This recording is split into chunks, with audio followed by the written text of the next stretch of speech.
Fala aí pessoal, eu sou o Rodrigo e hoje é dia de analisar o Quantum Go, um Android que chegou ao Brasil chamando a atenção, primeiro porque é a estreia da Quantum em nosso mercado, é uma empresa nacional incubada pela Positivo, e segundo porque é um aparelho bonito e com boa relação entre custo e benefício, a gente vai falar sobre isso.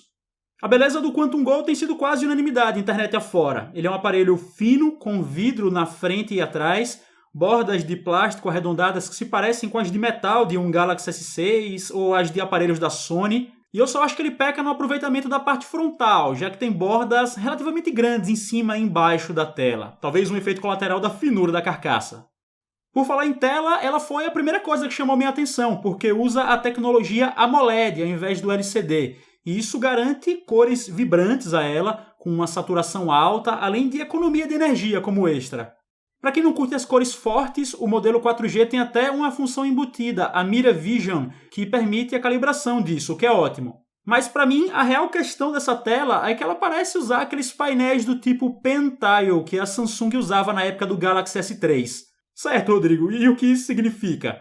Bom, vamos lá. Ela tem 1280 por 720 pixels de resolução, mas no nível dos subpixels, vamos dizer assim, parece que a composição é mais simples. Resultado, na prática, a tela do Quantum Go não parece mostrar a definição que ela poderia. E em muitos momentos, como quando você tenta ler textos menores ou ver certas fotos com detalhes, vai dar para perceber uns mini pontinhos que prejudicam a perfeita definição da imagem. Para uma boa parte dos usuários, isso não vai ser um problema, muita gente não deve nem notar. Mas para quem é um pouco mais antenado e vem de um dispositivo pelo menos intermediário, vai dar para perceber que rolam cores vibrantes, rolam ótimos ângulos de visão, mas a definição não é tão imponente quanto, fica devendo um pouquinho sim. O que é imponente mesmo, vou dizer para vocês, é o desempenho desse telefone como um todo. Sério mesmo, uau, eu fiquei impressionado como o Quantum Go roda lindamente o Android, que é quase puro, são poucas alterações. A velocidade de resposta aos toques é excelente, ele faz a rolagem dos aplicativos no menu de multitarefas com uma fluidez bonita de se ver, mesmo com muitos aplicativos abertos, e também abre e fecha os aplicativos bem rápido. É realmente admirável o desempenho do chip MediaTek que equipa o modelo 4G. E eu vou dizer uma coisa, sem medo de cometer nenhum exagero, na minha experiência de uso, o Quantum Go roda o Android de forma mais lisa que o Moto X Play, que é um aparelho bem mais caro e que também traz um sistema quase puro. Sério mesmo, eu falo em termos de latência de resposta aos comandos, de não engasgar e coisa desse tipo. Rola uma diferença que não é enorme, mas é perceptível, foi pra mim. Em jogos, ele também não deixa a desejar não. Todos os títulos pesados que eu instalei rodaram com boa taxa de quadros por segundo e com bons efeitos gráficos na tela. Às vezes ele dava uma esquentadinha durante uma partida, mas nada alarmante. E o que me chateou mesmo foi que o Modern Combat 5 oficialmente não é compatível com ele na Play Store, embora as versões anteriores sejam. Então resta esperar que a Gameloft quebre esse galho e faça o que é preciso para ele ficar disponível. Vocês viram que em termos de desempenho eu comparei o Quantum Go ao Moto X Play, né? E acho que é por aí mesmo, mas já em relação à câmera, o nível de comparação dele fica sendo intermediários mais simples, como o próprio Moto G3. Eu achei que em termos de câmera traseira ele é ok, em boas condições de luz tira boas fotos, à noite já rola uma granulação mais pesada e é preciso ficar bem firme para tirar uma foto sem partes borradas. Entre ele e o Moto G3 no quesito câmera traseira, acho que eu ficaria com o Moto G, mas ainda assim ele compete em um nível mais ou menos parecido. Já a câmera frontal, ela vinha sendo minha grande decepção no começo, porque mesmo com 5 megapixels, eu estava achando as fotos muito fraquinhas, com granulação e várias partes com perda de definição. Mas aí a Quantum liberou uma atualização de software que melhorou legal a qualidade das selfies. Então assim, eu ainda prefiro a frontal de um Moto G3, sem dúvida. Mas agora as selfies do Quantum Go ficaram decentes. Ainda são medianas, mas melhoraram. Bom frisar que mesmo com essa atualização, ele ainda só filma em VGA com a câmera frontal. O que não é nada bom, mas uma fonte de dentro da Quantum me confirmou que eles devem fazer uma atualização de software que vai aumentar essa resolução de filmagem com a frontal. Vamos esperar.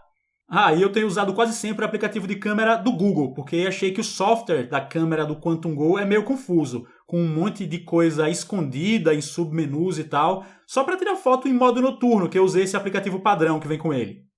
Agora vamos falar de bateria, outro ponto importante para qualquer smartphone atualmente. O Quantum Go tem 2.300 mAh de capacidade, o que é uma especificação apenas ok para esse tipo de aparelho. Acho que minha expectativa sobre a bateria era tão baixa que eu acabei tendo uma impressão final positiva em relação aos resultados. Meu uso mais comum é de redes sociais, tirar fotos, fazer alguns vídeos às vezes, ver um ou outro vídeo no YouTube, muito WhatsApp e raramente um joguinho simples como um Flappy Bird. Nesse tipo de uso, eu normalmente consegui sair de casa de manhã e voltar à noite ainda com carga. A bateria segurou coisa de 13, 15, às vezes até 16 horas de uso com umas 4 ou pouco mais de tela ligada. Obviamente que existem variações, mas o importante mesmo é que no meu uso eu sempre consegui mais de 3 horas e meia de tela ligada antes do indicador de pouca bateria aparecer. Então assim, o Quantum Go foi para mim claramente superior a um Zenfone 5 da vida, mas certamente é inferior a um Moto G. Em resumo, a bateria para mim foi ok, não é brilhante, mas é confiável. Claro que para quem joga ou está o tempo todo fazendo streaming na internet, é de se esperar menos tempo de autonomia. A TV digital foi uma coisa que eu não usei muito. Ela usa aquele padrão OneSeg, não é em alta definição e também precisa do módulo externo de TV que vem na caixinha e se pluga na porta USB. Eu classifico a TV como um extra bem-vindo no Quantum Go, que precisa de um apetrecho para funcionar, mas é melhor do que não ter, né? E no mais, esse telefone foi relativamente bem em questões cotidianas do uso. Eu não tive problemas de queda de sinal, por exemplo. O volume das ligações não é muito alto, mas também não achei baixo, ao contrário do que já vi algumas pessoas falando em fóruns. O som dele, que é mono e, aliás, só sai pelos buraquinhos da direita mesmo, os da esquerda são só para aparência. Ele praticamente não tem graves, mas tem um volume legal para se usar num Waze. E também rola a opção de rádio FM nativa. O que, infelizmente, não rola é um LED de notificações. Pois é, não tem que se acostumar a usar sem. Algumas pessoas vêm relatando alguns bugs no Quantum Go em comunidades da interweb, como um bugzinho no brilho da tela depois que você usa o flash como lanterna, como uns pixels coloridos acesos mesmo quando a tela está apagada, e pessoalmente eu não experienciei nenhum desses enquanto eu usava. A única coisa que eu vi sim foram umas linhas horizontais brancas na tela, quando ela estava com o brilho no mínimo e eu estava em um ambiente escuro. Mas isso foi corrigido depois daquela atualização de software que saiu. As linhas sumiram para mim. Então assim, galera, eu diria que no geral o Quantum Go foi um aparelho que me deixou uma boa impressão. Primeiro porque eu gostei muito do visual fininho com as duas faces de vidro. Elas podem quebrar em quedas, escorregar em superfícies lisas, mas enfim, é um efeito colateral de se ter vidro, que pra mim é muito legal. Além disso, o próprio peso dele foi um lance que me deixou meio mal acostumado. Depois de um tempo utilizando o Quantum Go, eu fui pegar um Moto X Play e eu achei praticamente um tijolo. E terceiro, ele me agradou por causa do desempenho. Realmente não é conversa não. O Quantum Go é um aparelho rápido, pode ser mais rápido do que concorrentes bem mais caros e proporciona uma experiência de uso muito suave. Certo que a tela, apesar de ser bem vívida como qualquer AMOLED, ela não tem a melhor definição do mundo. Certo que as câmeras não estão no mesmo nível desse desempenho todo que eu falei, mas são pontos que, em minha opinião, não comprometem o pacote e eu indicaria esse telefone para conhecido sim. Pessoalmente, eu pegaria a versão com 4G e 32GB mesmo, porque custando R$ 899 atualmente, ela tem um custo-benefício enorme, principalmente considerando o que a concorrência oferece. Se não fosse essa versão 32GB e 4G, aí eu já iria para a mais barata, que é a de 16GB e 3G, já que a 32GB e 3G fica no meio do caminho entre preço e potência. Eu não acho uma boa não.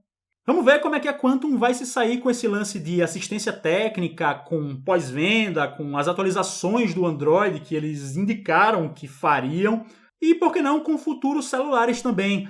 Eu tenho essa curiosidade porque o projeto do Quantum Go a gente sabe que não foi próprio, né? Ele foi baseado em um modelo de referência fabricado por empresas asiáticas. Mas, enfim, isso não é papo para agora. Se vocês gostaram desse vídeo, peço que cliquem em gostei. Se é a sua primeira vez aqui no canal, clique em inscrever-se, porque assim você acompanha meus próximos envios ao YouTube. Sigam-me nas redes sociais e a gente se vê, pessoal. Um abração, falou!